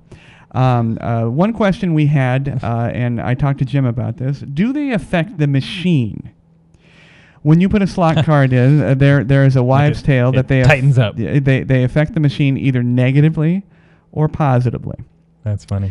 Well, in Jim's opinion, informed opinion, and in my opinion, and I would say we could run this past Adam's brother, who actually designs the machines. Yes, they are based on true randomization. Now, there are mathematicians out there that will say there actually is no true random, that a pattern will ultimately appear. And I agree with that. I believe that wholeheartedly. However, the randomness here is worked on by many people. Yes. So no, the slot cards, there's no data and no intel that say that slot cards affect it positively or negatively, with the exception of people that think it's conspiracy lucky. Theorists. It's lucky. Yeah. And it's the same person that you see when you walk past the slot people that are banging on the screen, tapping on the screen. Come on, for a kind. Yeah. Come on, for a kind. Exactly. So no, the big no to that. They are for marketing only. They are not for you. They are not for the consumer. No. They're not even for giving you free stuff, because they can just do that whenever. Exactly. They're for getting your information. Well, they can only give you free stuff once you earn the points. Well, it's all about the points, bro. True, but the casino can write you a comp for whatever they want. Yes. They don't need you to have a player's card for it. Comps nowadays like pulling teeth. Well, Sam's right, but yeah, absolutely. It's hard to get a comp nowadays because they're penny pinching. The corporate people, the bean counters are all over it. But in the past, Adam's absolutely right. They could write a comp for anything, but the cards are solely, and I'm going to say this one more again, solely to track you. They track your play, they track your address, they track your email, they track everything that you gave them. And that's how they determine what type of player you are, and that's how they categorize you into what type of player, what region of the country, whether you're international or domestic, and where part of the United States you're from, and they will then they start the direct mailers. Oh yeah, the big postcards. That's how they market you. Yeah, so don't think it's for you. And Adam's right that the points, you earn points, and some people earn a lot of points. Yeah, you get paid for your play. You know, you get some free buffets. You'll get some, some comps here and there. But yeah, that's not the main reason. Now, what the casinos give you, rocks glasses, pens, mouse pads, dinners, everything else. Well, basically, they don't cost them anything. They get them for free. You know, there's no cost to them at all. So says Jim, and I believe this as well, with the exception of one thing. Every Thanksgiving, which we are approaching very fast, turkeys are still an expense to the casino, and everybody loves their free turkeys. Exactly, and even the people that never gamble will go to get their free turkey. Go to get a turkey. You know. Now, as Sam can attest to this, because turkeys are big and frozen and hard to store, they now are giving vouchers away for turkeys. However, they're still establishing a relationship with like Kroger stores and everything else to get you these turkeys, but they still actually pay for these turkeys. Now, where was the last place you worked, Sam? For the it was only the Venetian for slot cards. Venetian Palazzo in the Players Club. Okay. And so I was stuck in that hellhole for a while. You were, yes. It's a terrible place, isn't it? Everybody tells me what a terrible place it is to work. Well, the thing is, for us, technically, it's a 50-50 when you say it costs casinos nothing to give away the stuff. Mm-hmm. It's just that with marketing, they have a budget. So they just have to plan out the items they're going to give out. But they usually buy like all the hats and shirts at like a wholesale warehouse price. Mm-hmm. And the reason I know that firsthand, because I have to go grab the stock. Like once you do inventory and actually grab stock of like T-shirts, hats, and cups in the warehouse itself. And that's all on a mass scale pricing. when they purchase all that stuff. Sure. But for the turkeys, they do vouchers nowadays. Right. We take it to your grocery store. The voucher is good between $25 to $30, and it's a semi-universal voucher, for the name brand grocery stores that people can go to. Right. Well, I found that funny. It's just the turkey the still turkey part's exists. hilarious because Yeah. people are so serious about their points for the turkeys, and it brings they'll out come the back people, up man. to you every 5 minutes. Oh, do you have enough points? You're like, no, you don't. But keep trying. Yeah, keep going. Now, Jim reminded me, and I remember this because you know what? My wife and I went to go get turkeys every year. We haven't done it in a while. But there was a person in the slot club that was before the voucher situation. There was a person in the slot club that was assigned to stand by the barrel of turkeys. Right. And making Do sure not move. Nobody steals any don't turkeys. move. Make sure it's only one turkey per person, and restock the turkey hole. Oh, it's Watch for hysterical. the guys coming back with the the glasses on. Right. You're Right. gonna try. How I just can't imagine how lame are you to circle back in the turkey line. Oh my God. Hey, sometimes you gotta have one for Thanksgiving and one for Christmas. All That's right. That's right. Well, the probably the most interesting information Jim was able to give me were the problems with the slot cards, and had nothing to do with the workers. It had nothing to do with like people in Sam's position, and it really had nothing to do with the front line situation. It had to do with the tech in the back. And he told me of 3 different situations that people absolutely don't know about, which absolutely happens. And if you've ever used a computer and lost all of your shit on your computer due to one reason or another, then you absolutely know this is true. He brought up, like I said, 3 things. One is the phantom point loss. And every once in a while, you'll stick your card in, and these are the people who know their points and track them. They and everything. gamble every time. They gamble so, every yeah. time, Yes. And they I'm already shaking my head. yeah, they I'm not there in person today. I'm shaking my head Yeah, already. good. They stick your card in, and it says, "Hello, Adam." 0 points. And Adam knows that he has 5,000 points, and then you have 3,500. Oh, You're like, wait a minute. I didn't use this. That's right. What happened to my points? I did not get multiple No, I had turkeys. 5,000 points yesterday. That's right. That's right. And Jim said that they often will shave points off of a group, or they'll take points off of one Adam, and it's the wrong Adam. And yes, and that may be a frontline problem, but there's a lot of phantom point loss, Yeah. and he also the gremlins, as we like to call them. yes, he also alluded to the fact, and with a wink now, he could not confirm nor deny, but he said that points could have been siphoned just on a normal basis. Like, oh, let's take away 500. Like, this guy's an asshole. Yeah. No, I mean from a group. Like, let's just shave 500 from this group of people, And I don't like to think about that. That seems just awful because, again, as we have said, it doesn't cost them that much. It costs them either 0 or just a little bit, for a hat. Yeah. So Well, why?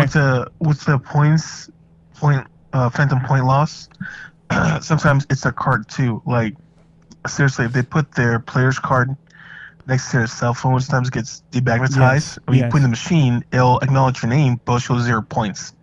So when they run back to a desk, like hooting and hollering, getting all mad, red in the face, I'm like, 99% of the time, your Right. card probably got demagnetized. Because right here on my computer screen, you should have all your points. So I print up a new card. Yeah. Everything's fine. And then But chaos for the- averted. For the rookie players, they Yeah. freak out so bad. Yeah. It's like, Yeah, they just, do. just take a deep breath. Yeah. Calm down. Yeah, I'm sure that as far as hotel stays are concerned, people are generally still aware that you need to keep your room key and your slot club cards away from your cell phone, yeah. away from other credit cards. Yeah, people will put it Yes. right into their wallets and kill the card. The credit card will be fine. That's the card true. won't. Yeah. And for example, being a veteran at the Venetian, your room is not close to where you can redo your key. It will piss you off to no end when you're exhausted and drunk and lost all your money, and then have to walk another 500 yards to get your key fixed. Nice. So keep your stuff. Or you just realize that your key is actually for a different hotel. There you go. You're not here. You're at Harris. Stop drinking so much. Too much tequila. That's right. I've Take been your there. problems elsewhere, buddy. Secondly, Jim brought up app glitches. Now, casinos are trying all different types of tech, mobile gambling and app-based things. And as we all know with our apps, they all work perfectly, right? Everything's true on the internet. Our apps work perfectly. Yeah, they never break down or freeze or... Sure, they're not going to hack my banking app. No. Well, the thing is with casino apps, there's two problems. Number one, they don't use enough time for the beta, like a test run. They rush it. And number two is that since they rush it, they try to rush it for a cheap price, so they don't really put a lot of money into maintenance or oversight. So what happened is, say the higher ups, right? They want the app for the casino. Right. They want it now and quick for a cheap price. But the people that pay for it are the guests and the employees in the front line, because we're stuck being yelled at. Right. And the thing is, we have no control. Like, we're trying to explain to them, like, this is the company's app. They messed up, but I can't do a thing about it. So you yelling at me doesn't help you at all. Here's the phone number for the corporate app, Yeah, exactly. Guy. And which isn't necessarily good. I mean, it's good for a frontline people to say, here's somebody you can contact. But unfortunately, what that creates is a very negative consumer situation, which is very common throughout all industries, because it basically puts a big sign on your chest. I don't care. Call someone who does. Somebody else's problem. Here's a quarter. Or however, are there any payphones left, Sam? I don't know. Here's a quarter. Call somebody who cares. Something happened, and my wife will laugh about this. Something happened at Walmart, and we went there, and a woman comes up, and the greeter with a yellow vest. Everybody's been to Walmart. Everybody needs toilet paper at some point. So you go to Walmart. There's the greeter with the yellow vest. We had a problem. We asked her, and she said, you need to find somebody, in a very rude fashion.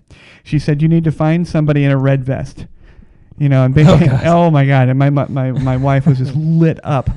Because basically that's saying, I don't care. It's not my job. The person in the red vest might care.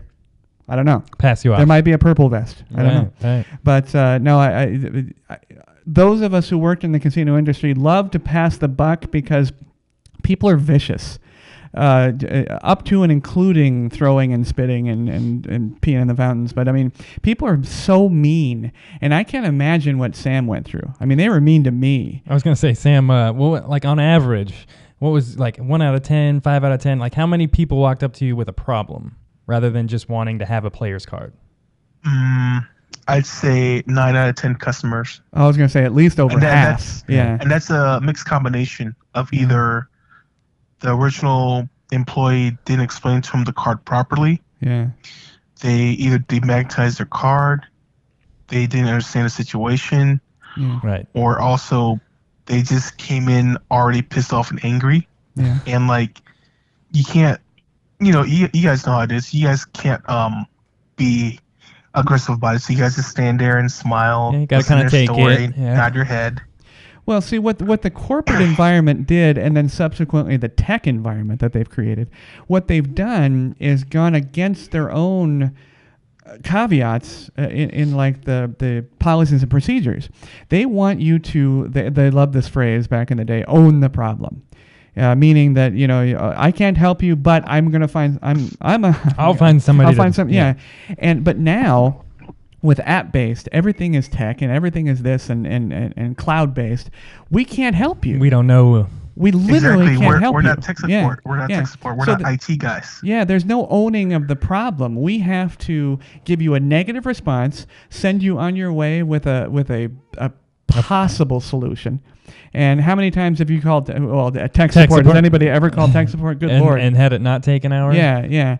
And and you have to call the Patel brothers and they'll work on your Slack card. Yeah. Of course it's not going to work. It's a horrible situation in Las Vegas. Now do you guys has anybody in at the table right now online gambling? I used to do a little bit of poker. Yeah. How about you, Sam? A little bit of poker. Yeah. A little bit of poker. At fulltilt.com. Full tilt. Poor Full Tilt. Aw. Now, have you ever engaged in you guys love sports. You love football and you bet sometimes, yes? Occasionally. Now, have you ever laid down on mobile apps? No, not for sports betting. No. And why so? Not super huge into it, and if I would, I kind of like the interaction of a sports book. Me too. Yeah, exactly. I'm old school. I prefer sportsbook. I don't the gamble atmosphere that much, around but it. I'd be sportsbook guy. Yeah, right. Exactly. I like walking up and seeing all the different sports screens and the numbers and being able to talk to somebody about the odds. And plus, you can't pass up that $1 hot dog. That's right. There you go. That's right. And nowadays sports books they didn't used to be like this, but nowadays you have your own little cubby. Yes. Yeah, you can be very private there too. Yeah, you don't have to interact with the 800-year-old man, screaming at the screens. Although it's fun to watch. No, they got some really nice sports books here too. So I was going to tell you really comfortable to just go and watch games. The slot club situation. Yeah. There was actually one night where our computer overheated at both stations. Uh-oh. So for the last hour of our shift, the computers couldn't work. Like they all manually shut down on its own. Nice. Because it was just like overheated. a mob of angry zombie people. So I had people. to spend an hour on my side of the section explaining to guests that, we're sorry for the inconvenience, but the computer doesn't work right now. We're trying to fix as fast as we can. Yeah. They're like, what did you guys thought about calling IT? I'm like, in my mind, I'm like, no shit. Did you unplug it? No, I didn't think about calling IT. No, I didn't think about fixing the situation myself. Of course not. What a great idea, sir. Yes, exactly right. I'm just gonna go ahead and go fuck myself now. Yeah, Thank you very much. Exactly. And see the problem is, and everybody in this service industry knows this, the statement, I'm sorry this, I'm sorry that. We're not sorry. We don't care. It's out of our hands at that point. We're just the messenger. Yeah, I mean, exactly.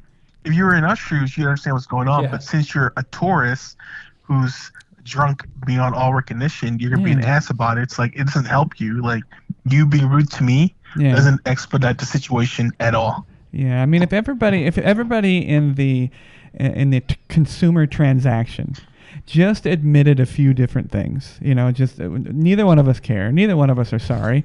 Both of us admit that this wasn't a problem. This is an unavoidable problem, and start there. I don't need to say your name 3 times. I'm not sorry. I don't need to, understand the plight of the consumer.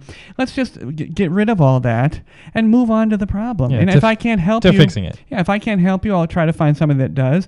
But I don't know. It's this world, Adam. I can't do it. It's a process. That's why we're both out of the industry. Is when a player passes away, like if someone was to die, right? Mm-hmm. It sounds weird, but like their spouse actually still come in and ask for their points. We have to do a death certificate transaction. So it's out of my hand, the front guy at the Players Club, but we get a manager to come down. Yeah. They verified the death certificate, and whatever points that player has can be switched over to their spouse. Well, I mean, there's still value to that, They've gambled, whatever X amount of money, and if they have 100,000 points and that's worth $1,000, it's still got some value. Now you bring up a good question. All I can envision are buzzards picking at a little slot card in the middle of a desert. But I have a question regarding this because this is one thing I didn't ask Jim, but I can ask you, Sam. And how many times have we been in a consumer situation where there is a poor, preteen looking at me on a computer that say, I can't change your video rental, situation. I can't do this. I can't do this. Now, in my opinion, there are very few things that where that answer where you works. Really can't. Of course you can. Now, and slot clubs, I hear many, many times, I can't do that. And Sam, you just described a situation where that was like a pat answer in my head, like, we can't do that. Well, of course you can. You can do anything. And was there anything you couldn't do with points? Like if I wanted to change my whole life and say, okay, I want all my points moved over to here, and where I want half here and half here. Is there anything that you literally couldn't do, or is that horseshit to say that? Actually, that's pretty true. Like, best example is another property for Venetian Palazzo was in Birmingham. Mm-hmm. So whatever points you had in Birmingham can't transfer to Vegas, and vice versa. Or also, there's like the heavy players from like Hong Kong or Macau that have all their points there. They're like, the platinum of all platinum players. When they come out for the yearly event during Thanksgiving time, where they do that big giveaway. Yeah, I remember. We try to explain to them that their points don't transfer. However, the loophole is that their hosts can contact the property back in Hong Kong or Macau to verify it. Then we can print them a platinum card right away. But the thing is, definitely the points transfer from different properties. We can't do that. That's out of our hand. No. The only person that would have a say in it is definitely the host. Right. Now that being said, let's say you have a guy. You have all of the check marks, and you have the approvals of who you need. May it be a host or the host director, and can someone in the casino with a high enough title say, put 1,000 points on this card? Can you do that? If you have the approvals. If you have the approval. You're not doing it on the sly. If the president of the casino came down and said, if Rob Goldstein or Sheldon Adelson said, put 10,000 points on this card and give it to this lady, are you able to do that technically with the tech with the slot card computers? No. The way the system's set up at the Venetian Palazzo, a manager has to do that. No, but someone can. What I'm saying is you in general. Yeah, so someone can. Okay. But actually, it has to physically be a manager because they have to type in their passcode. Okay. Like a manager has to physically come upstairs from their office, and then walk into our booth. Yeah. And actually type in the points and do the whole override from our computer itself. Okay. So the manager can actually do it, but they actually type it in themselves. Like we don't do it at all. Okay. That was a big question because that kind of opens up a whole different mindset in my head, and because that was the biggest. The point add-ons are for emergency purposes only. Sure. So like, if there was an inconvenient situation that occurred and we have to calm a guest down, a manager can put points on there, but that's only for like dire situations. I see. I'm laughing at that because that's obviously not what's going to go down. Yeah, I know. No. And they also they give away points for like tournaments and stuff too. Sure. So obviously if they're giving away 10,000 points, they're going to be able to just slap it on a card. Right. Interesting. Another crazy part is also people that get 86th. Well, for those that are listening to our podcast, don't know what that term means. 86 is when you've been kicked out of casinos. Yes. But we do get players that are 86, and when they come back to activate the cards, right? Literally the screen blinks red. Like a green screen turns red, and in big bold letters it says to call and notify security. So our protocol is that we'll tell them either there's computer issues or the printer has issues for the card, and we're trying to print up a new card. Like, I'll be right back. And we pretend to call tech support, but we're calling security to come in and take care of hey, you. Can you come check my printer? Yeah. Paging Dr. Allcom, huh? Nice.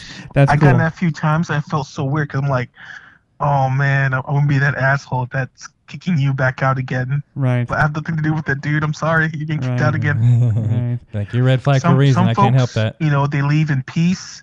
Oh, yeah. Some of them make such a scene, and you're like, dude, just go, please. Let me carry on my day. And then you know why they were 86th. That's right. Let's see. Who recently created a scene?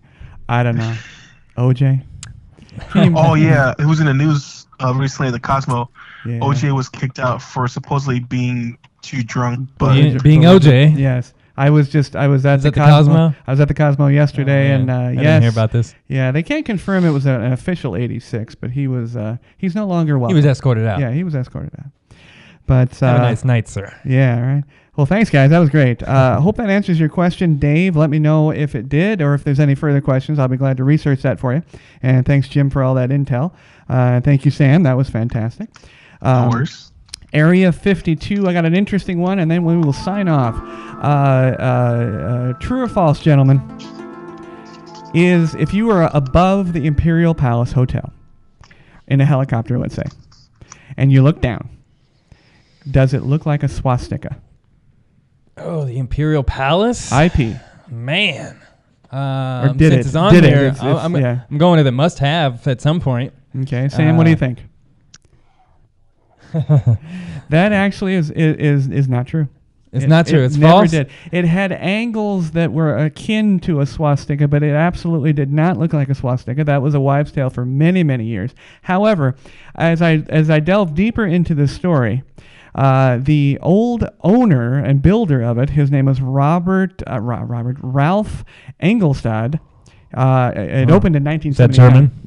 Probably. It opened in 1979.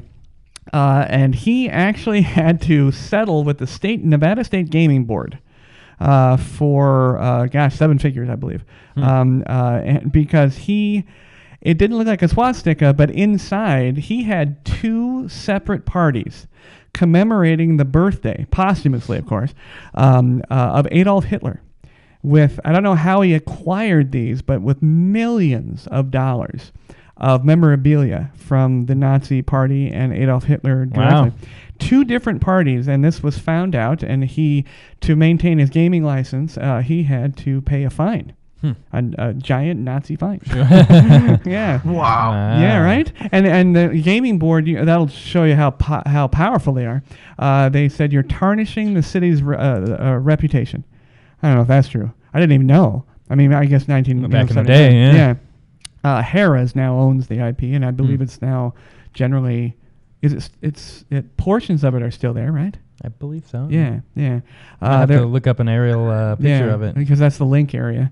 They used it, but IP used to have had one of the coolest car collections you ever saw.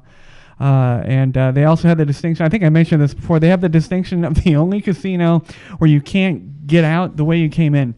Oh, they nice. had one entrance to get in, and you couldn't loop around and get back out. You had to Out go the through the back way. casino and get out the back. It was fantastic.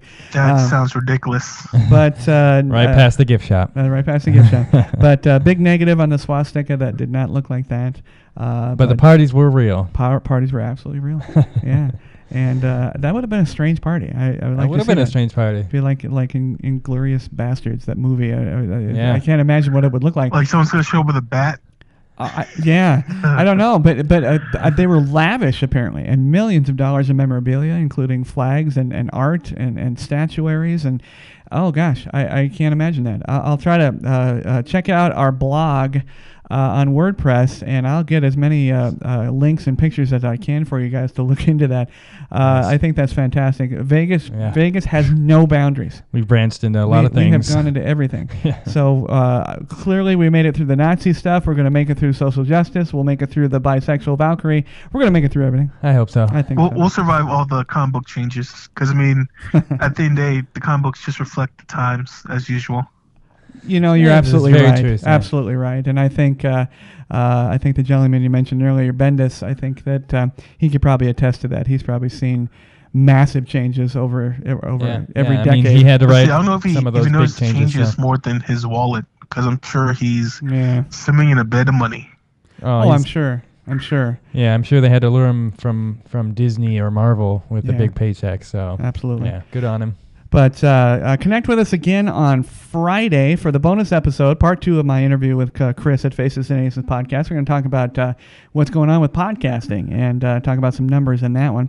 And again, check with our blog, and that's thepodbaydoor.wordpress.com, or go to our website, thepodbaydoor.com, and click on that big W. We loved all the subscriptions on YouTube. We'd like to get that one going a little bit more, so hit some likes and subscribes on that. Thank you very much. We will be back for a full episode on Tuesday. Sam, Adam, thank you very much for being here again. No problem. Thanks for having us. See you, baby. See you guys. Bye-bye. Bye. Thanks to everyone listening and watching. You can catch the Podbay Door on the Podbean app or any of your favorite podcast apps, including iTunes, Google Play, TuneIn, and Stitcher Radio. You can watch the show on our YouTube channel at the Podbay Door Podcast. Please download, like, and subscribe. Our social connectivity screen is coming up. Check in with us on Facebook, Twitter, and WordPress. The Podbay Door is closed and talent is out.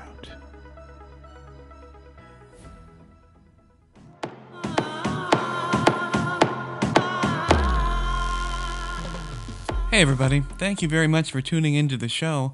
We would love to hear your show suggestions and comments. If you are watching on our YouTube channel, please click to subscribe. You can also connect with us on Facebook using @PBD Podcast, on Twitter using @TPBD Podcast, and on WordPress at thepodbaydoor.wordpress.com.